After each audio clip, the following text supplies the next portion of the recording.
Soy el doctor Eric Velázquez García, investigador de la UNAM y especialista en la cultura maya. Les invito a que vean el programa Reencuentro con México. En nombre del grupo Por un País Mejor, le damos la más cordial bienvenida a este tributo que rendimos a mexicanas y mexicanos destacados en el ámbito artístico, cultural, deportivo, político y académico. Bienvenidos a este programa que va al reencuentro con México. Eric Velázquez García nació en la Ciudad de México el 22 de diciembre de 1973. Es licenciado en Historia, maestro y doctor en Historia del Arte por la Universidad Nacional Autónoma de México. El doctor Velázquez es especialista en el estudio de la cultura de los mayas y, de hecho, sus investigaciones sobre esta cultura son ampliamente reconocidos en muchos países. Es el doctor Eric Velázquez García, especialista en la cultura maya. Doctor, ¿qué importancia tiene la cultura maya? La cultura maya es una de las pocas civilizaciones del mundo que se desarrollaron en un clima húmedo y tropical que se consideraba hace algunas décadas algo imposible. Y los mayas tuvieron estos alcances desde el paso de ser sociedades recolectoras, cazadoras y nómadas, hasta la cúspide de la civilización, creando ciudades con desarrollo urbano muy complejo, un sistema de escritura de los más avanzados del mundo y otros logros de carácter intelectual muy reconocidos, sobre todo en las matemáticas, en la astronomía. Obviamente tuvieron diferentes tipos de organización política a lo largo de su historia y pues una religión compleja de tipo politeísta. O sea, que el índice mental de los mayas era muy elevado. Bueno, eran seres humanos y lo siguen siendo porque aún viven muchos de ellos, exactamente como nosotros. Pero a lo largo de los siglos en los que desarrollaron su cultura, fueron observando el cielo, observando la naturaleza, acumulando conocimiento, heredándolo y escribiéndolo hacia otras generaciones, y por ello llegaron a perfeccionar su conocimiento. Era un conocimiento colectivo que venía desde sus ancestros. Las aportaciones mayas más importantes. Bueno, primero que nada creo el urbanismo. Ellos desarrollaron una división entre medio urbano y medio rural, es decir, entre el medio productor de los alimentos y un grupo humano que se sostenía de esos alimentos y que se dedicaban a la creación de las artes, al ejercicio de la política de tiempo completo, a la contemplación del cielo, al registro astronómico, a la escritura del pasado, de la memoria histórica.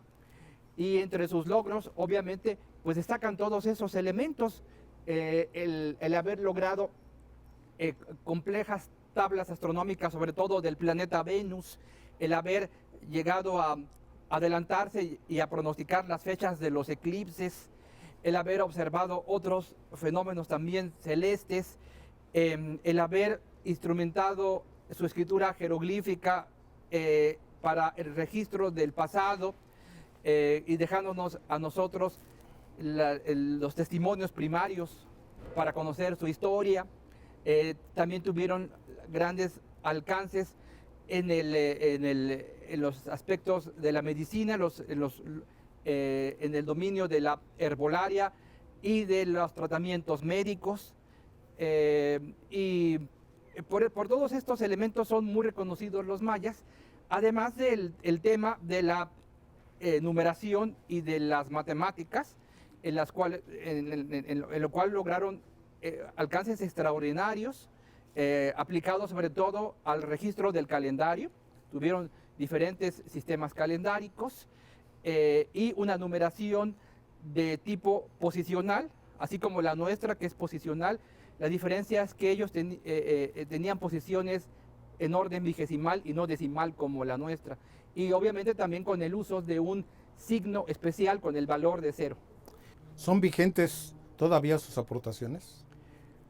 Desde luego, las aportaciones intelectuales como la numeración vigesimal, los cálculos astronómicos de la Luna, los cálculos que tienen que ver con el planeta Venus, con los eclipses, con la pronosticación de los eclipses, y también el conocimiento tan amplio que tenían de la aplicación de las plantas para la medicina y de otros venenos, no solamente de las sustancias de las plantas, incluyendo también sustancias de origen animal. Todo esto es vital y es vigente, y mucho de ello todavía se puede aplicar. ¿Se ha extinguido totalmente la población maya? No, en absoluto. Los mayas son gente moderna del siglo XXI, que habitan toda la península de Yucatán, también están en una parte del estado de Chiapas, también una sección de Tabasco, prácticamente toda la hermana República de Guatemala, todo Belice, una sección pequeñita de Honduras, y bueno, tenemos alrededor de unos 300,000 individuos o personas vivientes que son seres humanos modernos de nuestro tiempo, sin contar los que han migrado de allí buscando mejores condiciones de vida, que pueden estar en la Ciudad de México o en varias ciudades de Estados Unidos como trabajadores y que todavía hablan sus lenguas de origen maya, o algunos inclusive han migrado a Europa con becas de estudios, que los tenemos en universidades haciendo maestrías y doctorados, y que son personas orgullosas de su identidad. ¿Qué idiomas utilizaban los mayas? Bueno, es preciso decir que pues usamos la palabra maya para hacerlo más sencillo y más fácil, pero en realidad estamos hablando de una realidad, de una situación heterogénea, porque los idiomas de la familia maya son como los de la familia romance o latina.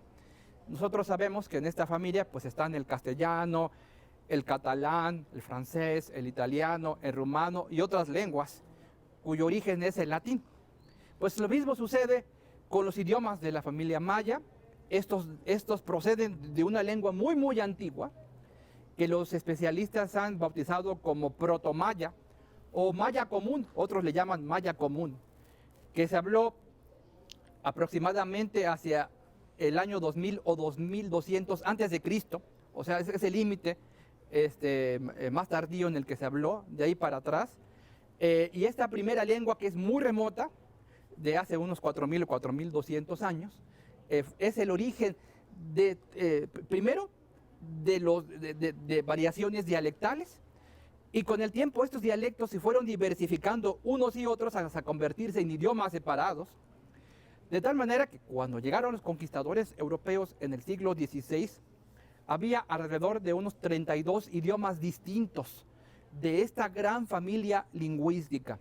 Algunos ya se han extinguido, se considera que ahora hay como unos 28 de estos idiomas vivos, algunos con muy pocos hablantes a punto de perderse totalmente, y otros con muchos interlocutores. Inclusive también se piensa, y es lo más probable, que en el momento de la conquista en el siglo XVI e inclusive en el siglo XVII, porque también la conquista duró mucho tiempo, ya se habían extinguido otros idiomas de la familia maya que ni siquiera alcanzaron a ver la conquista. Vamos a una pausa y regresamos, doctor. Estamos con el doctor Eric Velázquez García, investigador de tiempo completo de la UNAM, especialista en la cultura maya. En un momento regresamos al Reencuentro con México.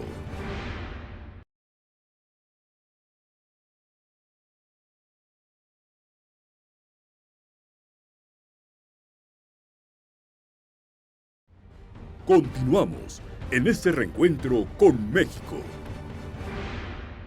El doctor Eric Velázquez ha impartido cursos, conferencias y talleres en México, Alemania, Dinamarca, Egipto, España, Estados Unidos, Guatemala, Países Bajos, Polonia y Suiza. En el ramo educativo ha sido catedrático en la Escuela Nacional de Antropología e Historia en la Facultad de Ciencias Antropológicas de la Universidad Autónoma de Yucatán y en la Facultad de Filosofía y Letras de la UNAM. Doctor Velázquez, me llama mucho la atención el llamado lenguaje corporal en el arte maya. ¿Qué significa esto? Bueno, es un conjunto de convenciones artísticas que tienen que ver con posiciones del cuerpo humano, posturas, obviamente, también ademanes que se realizan con los brazos o con las manos. ¿Para qué? Que están presentes en la escultura y en la pintura de los mayas antiguos. Esencialmente, desde mi punto de vista, todo tiene que ver con enaltecer la figura del mandatario, o sea, del gobernante maya, que era una figura central y carismática en cada una de las distintas ciudades mayas, que eran de tipo cortesano, y uno puede notar que hay un lenguaje de jerarquía. O sea, estar sentado tiene mayor jerarquía que estar de pie. Y estar de pie, a su vez, tiene mayor jerarquía que estar de rodillas. Eso por un lado. Y también esa jerarquía se da por planos. Digamos, las personas que están ubicadas en la parte inferior de la escena artística siempre van a tener una jerarquía menor, y a medida que uno va escalonando la mirada, uno puede observar que el gobernante se sienta siempre más en alto, e inclusive los que están sentados también manifiestan relaciones jerárquicas, porque el que está viendo de frente, el que tiene su dorso de frente, que es el gobernante generalmente, es el que tiene mayor estatus. En cambio, los otros que están sentados también son nobles, pero de menor rango, y estos se representan de perfil. Y no es que a través de estas escenas, eso es muy importante y quisiera remarcarlo, no es que a través del estudio de ese lenguaje corporal o gestual uno pueda entrar directamente a descifrar el código corporal de los antiguos mayas. No es tan sencillo, no es por ese lado, es más bien el código que los artistas mayas utilizaban para representar relaciones de jerarquía, donde el gobernante siempre va a ser el más enaltecido, ¿sí? ¿Qué sabemos del calendario maya? Muchísimas cosas, por fortuna. Primero, que es un calendario que no hubiera sido posible sin el desarrollo de un sistema aritmético vigesimal, y también por posiciones, donde hay unidades, veintenas, años, veintenas de veintenas, veintenas de veintenas de veintenas, o sea, las posiciones van escalando por 20, ¿sí? Y también hay un signo con el valor de 0 para indicar posiciones que están completas o que están vacías, dependiendo del punto de vista. Este sistema hizo posible la creación de lo que hoy conocemos como la cuenta larga, que es un sistema calendárico que no tiene, en realidad, no tiene ni principio en la profundidad del pasado del tiempo, ni tampoco tendrá fin. Es un sistema, digamos, infinito. Si bien hay un punto de referencia que los mayistas conocen como la fecha era, esta fecha era está expresada en los códices mayas, también en las inscripciones, como 4 Jau 8 Cumcu. Y esta fecha 4 Jau 8 Cumcu corresponde al 13 o 14 de agosto, dependiendo la correlación, 13 o 14 de agosto del año 3114 antes de Cristo. Es el arranque de un segmento, solamente de un segmento de la cuenta larga, que, como ya dije, es infinito, pero ese segmento es la parte que nos rige, es el segmento histórico. ¿Qué significan las inscripciones mayas que se han descubierto? Bueno, las inscripciones mayas, la mayoría de ellas, es una fuerte tendencia, caen dentro de un género que hemos bautizado como género mítico histórico. Es decir, contienen datos, sí, sobre la vida de los gobernantes, de su nacimiento, de su muerte, de su genealogía, de sus hazañas bélicas, de sus rituales. Pero estos datos están enlazados con actividades del pasado, de los ancestros, como también de los dioses. Es decir, hay un continuum entre el mito y lo que podríamos llamar la historia en estas inscripciones, y la mayoría tienen este corte. Pero también hay algunas inscripciones de tipo ritual, que hacen énfasis sobre todo en ceremonias, en ofrendas, en invocación de dioses o de ancestros, y que a veces utilizan un lenguaje que es más difícil de traducir para nosotros, porque contiene términos rituales. Doctor, los dioses más importantes de los mayas. Bueno, teniendo una religión politeísta con una enorme cantidad de dioses, con mucha jerarquía entre ellos, dioses pequeños, medianos y grandes, probablemente el más importante que tenían era Itzamna, que era un anciano, así lo representaban, y que había sido el inventor de muchas cosas. Ellos creían que había inventado el calendario, por lo tanto era señor también del tiempo, había inventado la escritura jeroglífica, había sido el primer sacerdote, ¿no? Y tenía una consorte que en los textos jeroglíficos se llama Chachel, aunque en la época colonial se llama Ichel, que es una partera, también era anciana, así como él, era la esposa. Ellos eran dioses que habitaban en el cielo, y su esposa, Chachel o Ichel, era la señora del parto, de la medicina, y en esa jerarquía también destaca mucho la presencia de Chak, que es el dios de la lluvia, porque los mayas eran y siguen siendo sociedades campesinas que dependen de los ciclos meteorológicos, y Chak por eso es muy importante, junto con otros dioses de relámpago, del viento y de otros aspectos de la naturaleza. ¿Cómo concebían el origen del universo? Bueno, en realidad, al parecer, ellos pensaban que todo cuanto existe no tenía exactamente un origen de la nada que se pueda documentar, sino que se hunde en las profundidades inmemoriales del tiempo, de tiempo muy, muy profundo.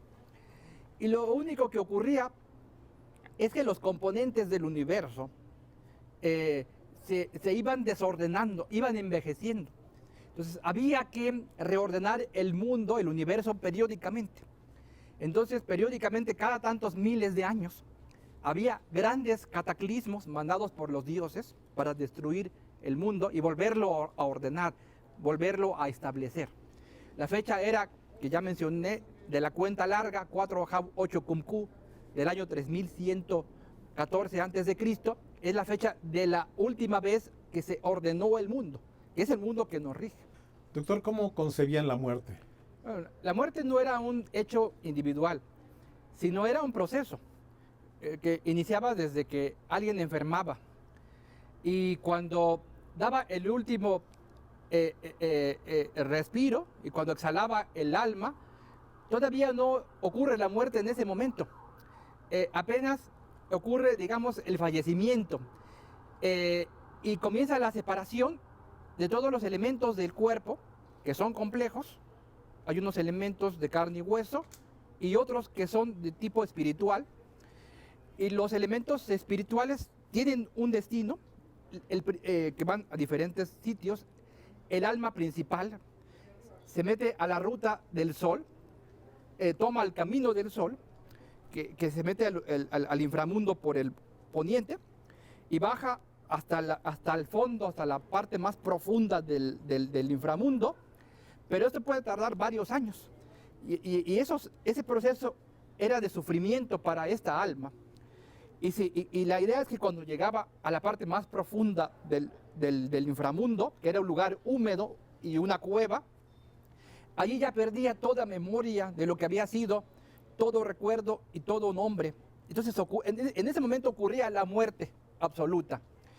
Pero en ese camino tan difícil, los parientes o los deudos que están aquí vivos le rinden culto funerario y ayuda en el más allá a través de alimentos y de sustancias y de plegarias para ayudarlo en ese sufrimiento. El caso de los gobernantes era distinto al de los seres humanos comunes y corrientes, porque los gobernantes, al llegar a esa parte inferior, no perdían su recuerdo, no perdían su nombre, sino que triunfaban sobre la muerte. Y a partir de ahí comienza un proceso en la que el alma de estos gobernantes y hombres poderosos renacía por el oriente, por donde sale el sol, y ascendía hasta lo que se conoce como el paraíso celeste del dios solar. ¿Sí?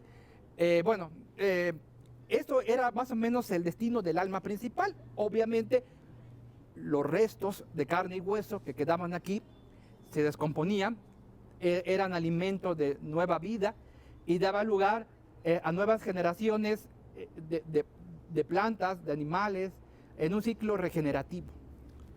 Vamos a otros mensajes, doctor. Estamos con el doctor Eric Velázquez García, investigador de tiempo completo de la Universidad Nacional Autónoma de México. En un momento regresamos al Reencuentro con México.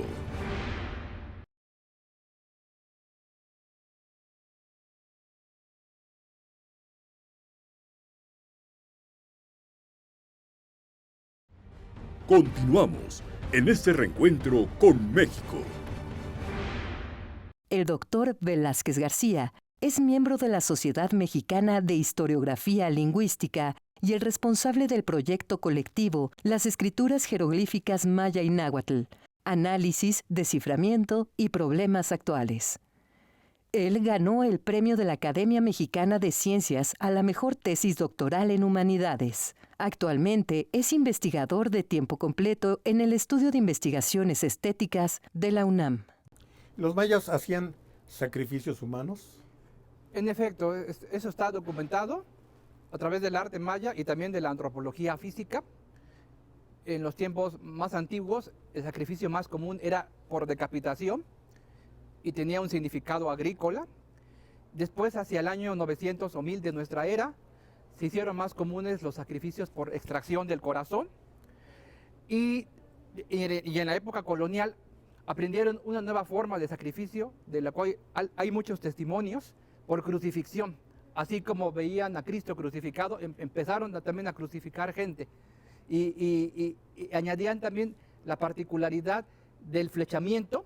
Sí, el que estaba ahí en ese andamio era herido con diferentes lanzas hasta que una se le clavaba en el corazón. ¿Creían en la reencarnación? No como tal. Se puede decir que más que reencarnación creían en el renacimiento.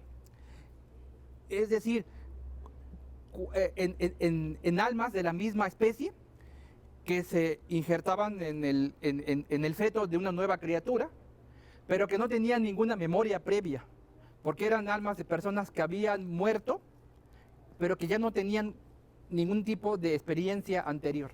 ¿Hay algún estudio sobre la interpretación de los sueños que hacían los mayas?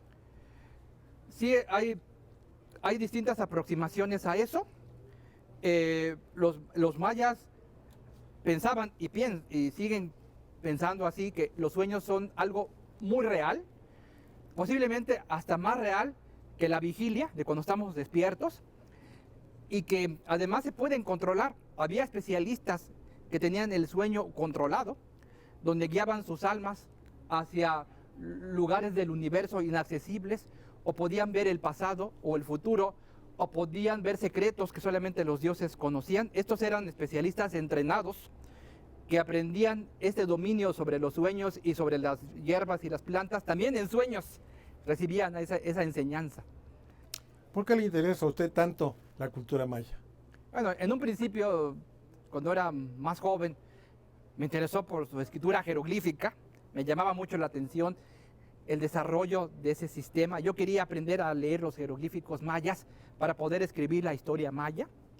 Después, cuando fui conociendo más a fondo la cultura maya, me interesé por otros de sus alcances culturales, pero en especial por su visión del alma, o de las diferentes almas, porque creían que el cuerpo tenía distintas almas, y que la conciencia en realidad estaba disgregada en diferentes órganos del cuerpo y regida por diferentes fuerzas sobrenaturales, y eso explicaba las contradicciones humanas. Me interesó entonces el conocimiento profundo que llegaron a tener de la psique humana. ¿Sí? Doctor, usted hizo un estudio sobre la máscara de rayos X de los mayas. ¿Qué es eso? Bueno, pues es un nombre muy rimbombante, que en realidad se refiere a una estrategia del arte maya de representar el rostro humano de perfil de alguien utilizando una máscara, ¿sí? Y esa máscara no se puede ver como si fuera un corte transversal en la pintura o en el bajorrelieve, de tal manera que uno puede ver al mismo tiempo a la persona que está enmascarada y la deidad o ancestro de la máscara, y es un fenómeno que llamamos concurrencia, es decir, que al mismo tiempo, en el mismo espacio, están ocupando este lugar dos entidades, que es el ser humano y el Dios que lo habita o que lo posee. Doctor, ¿se da suficiente importancia al estudio de nuestros indígenas, de nuestras raíces en México?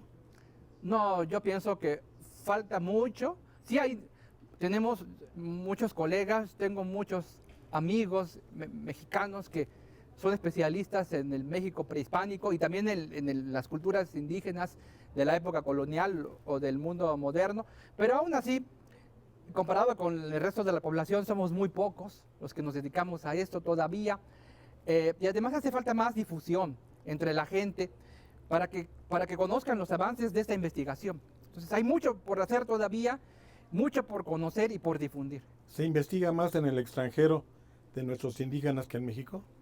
En cierta manera sí, porque se trata de instituciones que generalmente tienen muchos recursos económicos, invierten mucho dinero en investigación arqueológica o de otro tipo, y eso desde luego influye bastante la inversión que se hace en ciencia. Doctor, usted es investigador de tiempo completo. ¿Tiene vida social y familiar?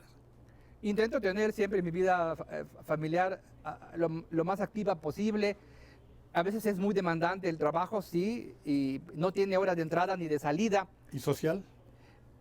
Bueno, no constantemente, debo ser muy sincero, pero los momentos que tengo sociales para ir a comer con amistades o ir a alguna reunión, los disfruto plenamente, ¿sí?